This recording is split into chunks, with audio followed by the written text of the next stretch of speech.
Hey friends, it's Anton with you, and you're on the Blackroom channel. Judging by the number of views of the video about types of projection surfaces, you really like this topic.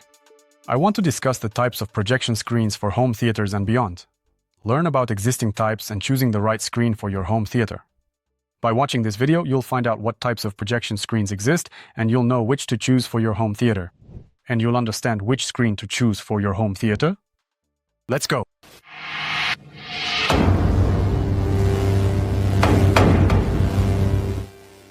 The first type of screen that probably every Soviet or Russian child is familiar with is the screen for watching slideshows, or a simple wall screen with manual operation. Like this, one, or that one. Those who were born in the USSR definitely watched film strips as children. We would set up our little slide projector, plug it into the socket, and watch on the simplest retractable screen, and I think we even had to roll it out and roll it back in by hand. Our slide shows in a dark room. These wall-type screens have a much more polished appearance. They usually retract into their wall-mounted case automatically. They can be painted in different colors and fit well in living rooms. They usually retract automatically into their wall-mounted case, which looks nice and neat. It can also be painted in different colors and is neatly placed in your living room. In your home theater? Right neatly on the wall, somewhere near the ceiling. With that said, the type of projection fabric, regardless of what screen you have, can be practically anything. The next type of screen is a ceiling-mounted screen, so it can have a slightly modified casing, thus to look great and very neat on your ceiling, and roll up into a nice-looking ceiling tube. And right above me, you can see some examples, such casings, such tubes. However, when you get tired of manually pulling out or putting away this screen, an electric drive or motor comes into play, which is built into this casing. And with the push of a button on the remote control, this screen both pulls out and retracts back in. Moreover, usually such a screen has a built-in control system, known as trigger control. If you supply 12 volts there, for example, from your projector, this screen will automatically start rolling down. When you just turn on your projector, and that's very convenient and practical. Moreover, electric drives can be found in both wall-mounted screens and ceiling-mounted roller screens. And when you have such an electric drive, this type of screen is usually called a motorized screen. There's another type. This is a motorized roller screen, and it comes in a casing for built-in installation in the ceiling, so it won't be mounted on top, but it will be flush with the surface. And you might only see a tiny, thin gap. Sometimes it's just painted the same color as the ceiling. And until you actually walk up to this screen, you might not even know that somewhere in your living room there's something hanging that can suddenly open up and start rolling down right from the ceiling space. However, for a home theater, I wouldn't recommend buying and installing a regular simple roller screen. You need screen, at the very least, with an additional side tensioning system. This is what it looks like. This is when two metal wires unwind slightly along the edges of the screen fabric. They are attached to the lower weight. And when the screen rolls all the way down, they stretch it out in different directions. This way, you get a smooth surface. And a smooth surface is very important for a serious movie viewing. Otherwise, you'll see a ripple, an unevenness. Simple screens without a tensioning system are guilty of this. And the white-colored fragments of your favorite movies? All simple, inexpensive screens without a tensioning system are guilty of this. If you use the screen for a long time or don't roll it out for a while, it develops wrinkles, turning into visible unevenness in your favorite movie scenes. And they, again, turn into those unevennesses that you can easily see in the fragments of your favorite movie. A key feature of these types of screens, particularly the wall or ceiling mounted ones, is that you can order the casing in any finish. The fact that you can order the casing in almost any finish, it can be painted with paint in any color. Ural, matte, glossy. Or sometimes you can order it to be wrapped in some kind of film, or just make it in velvet, which sometimes fits the theme. What else can add to the cinematic quality? To this kind of roll-up screen, when there is a tensioning system, there is a good, proper, sound-transparent fabric. And electronic masks can add to it. And in the case of such a screen, these masks can come down either from the right or the left. From the same tube, right now you see an example of masking for this type of screen, or there's one horizontal mask that simply comes down from the top. In this way, it changes the screen format from 16.9 to 235.1 or 240.1. Masking is always good because you don't lose. The contrast of the image and everything happening on the screen takes place precisely within the white canvas. Everything else is framed with a black border. The contrast is top-notch. And I would like to talk about unusual, roll-up screens. For example, the company Screen Innovations has this kind of screen called 0G. This is not an advertisement. This screen really creates a wow effect because everything is done, so to speak, the other way around. The screen fabric rolls down from the ceiling along with the tube, that is, with the very base of the fabric that it's wrapped around. Usually everything happens the other way around. There is a certain housing in which there is a shaft, and the entire canvas is wound onto this shaft. Here is the roller. It's the bottom of the screen, and it unwinds along with the fabric, giving you an interesting experience. I think everyone is interesting. In terms of interior design, the living room deserves such an unusual screen. I would hang one of those myself. Well, as for what screen I actually had at home when I had a projector, I'll tell you a bit later, so make sure to watch until the end. Another unusual roll-up screen is when you have, in one casing, there are actually several types of projection fabric, and they can even be of different sizes. So, for example, if you decide to watch a TV show during the day, the fabric rolls down for that occasion. With an ALR screen that reduces unwanted light, for example, from a side window. At the same time, you have an ultra-short throw projector and a picture. Overall, it turns out to be good and inspectable. But in the evening, when the lights go out and the sun sets, you pull out a significantly larger screen from the same casing, a 2.4:1 format, a full white, sound-transparent screen, and your audio system, which is located right behind it, lights up a real cinema projector, and you watch a movie with a completely different experience. But recently, with the spread of these ultra-short throw screens, a new type of motorized screens is gaining popularity. These are screens that unfold from the bottom up. Right now you see an example of such a screen, and in its folded state, it represents a certain casing. You can even integrate it into a cabinet. And it's just perfect for daytime viewing. Often, it's the ALR screens that are of this type. You integrate it into the cabinet, and right there, you integrate the ultra-short throw projector. And all of this works together at the push of a button. It starts working for you. The screen unfolds from the bottom. You don't need to hang anything up top. It's invisible when it's turned off. And you can almost instantly start watching such a huge stage picture on the taken one. Practically out of nowhere on the screen and with the ultra-short throw projector that has turned on. That's all about the roll-up screens. Let's move on to the screens that we use most often in serious installations of real home theaters. These are the framed screens, or they are also called stationary. They are usually built on one frame or another.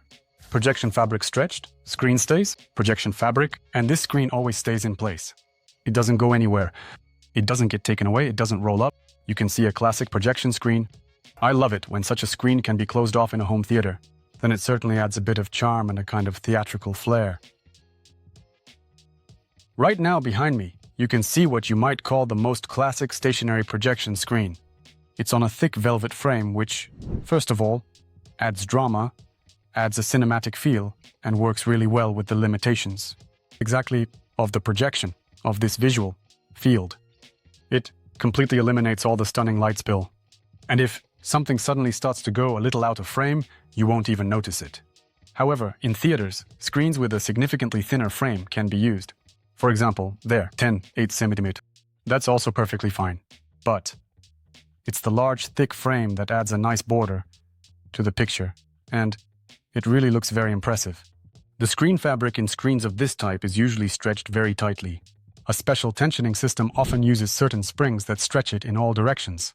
In a professional setting, there are always some grommets that also pull the fabric together with ropes, so that nothing happens to it even over the years, and it was stretched very well. In general, this is a very reliable stationary system for long-lasting viewing of quality film material. So, does this fabric come assembled or what? Nikolai, this screen usually comes in a disassembled state. The fabric is rolled up like this in a separate tube, and it comes in a separate box. The frame is separate. And if the frame exceeds a certain size, it gets split into either 2, or sometimes even 3 parts. So, this kind of frame would, for example, be split into 2 parts. But since this screen is of our production, we made it here. The frame was produced here. That's why it came here as a set. These long sticks are packed in separate boxes. In addition to the fact that the frame can be thinner, such screens are sometimes supplied and ordered by installers, or they can be very thin. A thin frame, or even no frame at all. So it's like a hidden frame tensioning that wraps around to the other side. This is necessary when the projection screen, for some design idea, is built into a certain niche.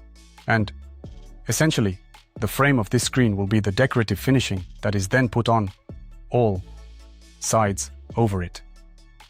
This option is also available. However, it's not that simple with stationary screens either, and they come in several types. Behind me, you see a regular flat screen.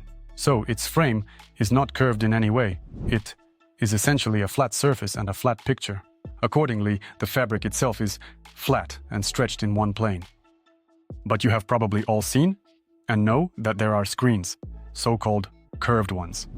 So they are slightly curved inward. This way, with a small hemisphere, they create a nice, interesting effect that resembles a large, public cinema. You've probably noticed that in public theaters, the screens are usually all curved like this. Why is this necessary, especially in a home theater?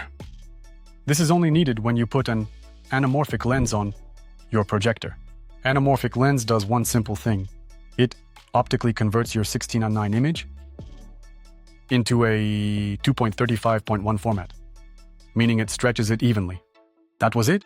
It's very useful when projectors weren't very bright yet, for example, 1300 lumens, but the screens were already quite large. If you wanted to set up a big screen for your home theater, you would use such a lens, and all the light output from the projector would be fully utilized. It wasn't cropped at the top and bottom, it was just that when you zoom in on the image, it was stretched. At the same time, the image on the projector itself was also automatically compressed. So, you have the image in electronic form, so it was stretched. Yes, and the lens, when it was on the projection path, stretched the image across the entire widescreen. And all of this worked together. However, this causes some slight geometric distortions. If you project through an anamorphic lens onto such a simple screen, you'll notice that the image doesn't quite match the corners of the screen correctly. This is exactly the problem that a curved screen solves. He's getting a little bit curved inward. And in this way, the image starts to fit perfectly within the same screen's frame again. In public cinemas, the situation is a bit different.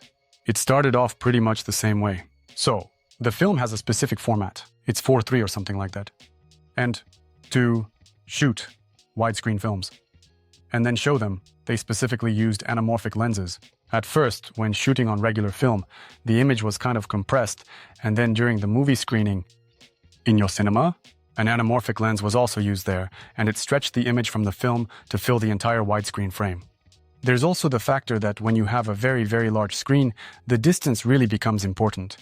The projector beam is going to the screen, and with certain dimensions of the screen in a regular cinema, you just need to bend it a bit, because otherwise you won't have uniformity of focus. That's more likely the reason why they are still made that way. And the screens are slightly on a curved frame. In home cinema, this isn't necessary. And of course, what adds charm to a movie projection screen is electronic masking. Well, actually, there is also non-electronic masking. There are several screen manufacturers where you can just go up and manually take and close a small part of the screen with manual masks. So, masks and curtains are synonyms. You close it from the bottom and the curtain at the top automatically lowers as well. Or the other way around, you approach from the left and right and slightly pull your velvet sound transparent curtain to the 16:9 format. But it's definitely inconvenient to get up, to rise. Once you've sat down, you're already seated. You want to watch a movie while having food and drinks brought to you and just enjoy your favorite film until the end. So, of course, they came up with screens that have motorized masks. Just like on roller-type screens, there are these motorized masks. They work on their own principle. Here, they are usually built into the frame. Moreover, the masks can be built in. The lower frame can perform such masking. If the screen is 16:9, then you need to make it into a 2.35 screen. So, how do you do that? You simply install two masks in the lower part of the screen frame and in the upper part of the screen. And they close the top and bottom parts of the image like this. This is when you're watching on the TV and you see black bars at the bottom and top. Here, the exact same thing is done by simply pressing one button. Masks moved in. And the image, once again, is perfectly formatted. Recently, we finished another cinema hall right in the center of Moscow. And, by the way, I showed it on my Instagram. The way I'm programming the control system, and we just installed a screen with masks there. However, there the masks are not like this, but specifically side ones. So, on the side, it slides out to format to 16:9, and this wide screen turns into a 16:9 screen or a 1.85 screen. To one for the academy of formats, so to speak. So, the control of these masks, of course, is tied to and implemented on the control system. The system is also RTI, pressing the button for 16:9. Two things are happening to me at the same time. My projector is being rebuilt into a new one. Lens memory. That is, it compresses the image and fits it into the frame of the new screen. And at that same moment, the masks start to move. You can see a video. Click the link below. Everything happens at the push of a button. However, the main downside of such screens with an electronic masking system is their high cost. For example, if a screen from a well-known American brand can cost around $8,000 to $10,000, then a wide format screen of the same size, but with these two features, will cost around $30,000 to $35,000. Unfortunately, this mechanism with electric motors is significantly bulkier right away. The frame becomes, and it's all more massive to be proportional. All this electronics is housed there, all these rollers, these sound-transparent masks, all of this significantly affects the price. Essential in luxury rooms if budget allows. But when it comes to a truly reference room, where you need to achieve maximum comfort and involvement, such a screen must be installed, especially when the client can afford it. However, this isn't even the top option for screens in a home theater. The top screen would be one with 4 masks, such as these. So, this is a fully multi-format screen where you can set the format with the push of a button. With one of the buttons, you can set the format, one of 30, with some formats that films have historically been shot in Hollywood and other countries. So, the aspect ratio changed from 1.1 to Panavision, 2.76.1, up to the Ultra Panavision format, and there the aspect ratio is 2.76 to 1. It was in this format that Tarantino's penultimate film, The Hateful Eight, was shot. As an example, we can mention a screen called Director's Choice from Stewart Film Screen. It will already cost several times more than a screen with masks on one side. So, well, I can't even give you a specific number right now, but it will really be 2 to 3 times more expensive than a screen with masks on one side. So, friends, a true reference in home cinema really costs money. And to wrap up the discussion about stationary screens on frames, I want to show you something unusual. Right now on the screen, you see a screen called Transformer from Screen Innovations. This thing is really impressive.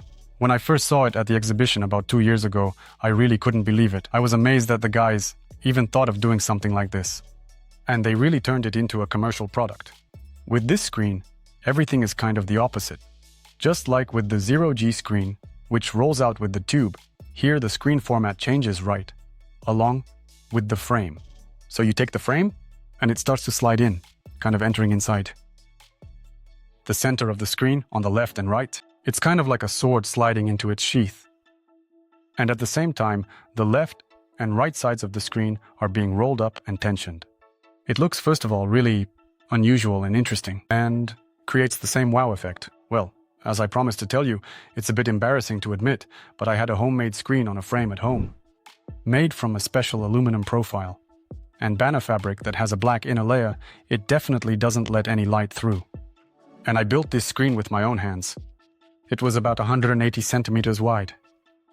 That was the very image that my then projector could actually display while being at the back of the room. The room was small, and that's why my then Sony projector could only display an image of that size. Exactly, to its size. I actually made a handmade screen while also testing a whole bunch of theories. And you won't believe it, but I even wrapped the edges in velvet. And the funniest part was that this screen was of a new type. It was portable. So, I would take this screen and bring it from the neighboring room where it was hanging peacefully. And just recently, with this screen, I'm glad I still have it because I haven't had a projector for about 3 years now. Well, the truth is, I made this screen because I just had nowhere to put it. Neither to hang, nor to install a motorized screen. Because I have a stretched ceiling, there's a shelf, hanging filled with all sorts of discs, Blu-rays, and the TV is hanging. So, well, the situation was like this. I didn't need it, but by the end of this experiment, I realized that the effort wasn't worth it. And in my case, I still won't get a good projection image because it's just a regular living room with a regular white ceiling. With white walls? Friends, if you're interested in stories like these from my personal life, then don't forget to like this video, because I'm trying to share not just what I do at work, but also to tell you some interesting stories from my own life. Please support me, and I would also be interested to know if after watching this video, you felt like changing the type of your screen. Well, this was Anton, the founder of Blackroom. Subscribe to our channel, the only channel about real home theaters. Like this one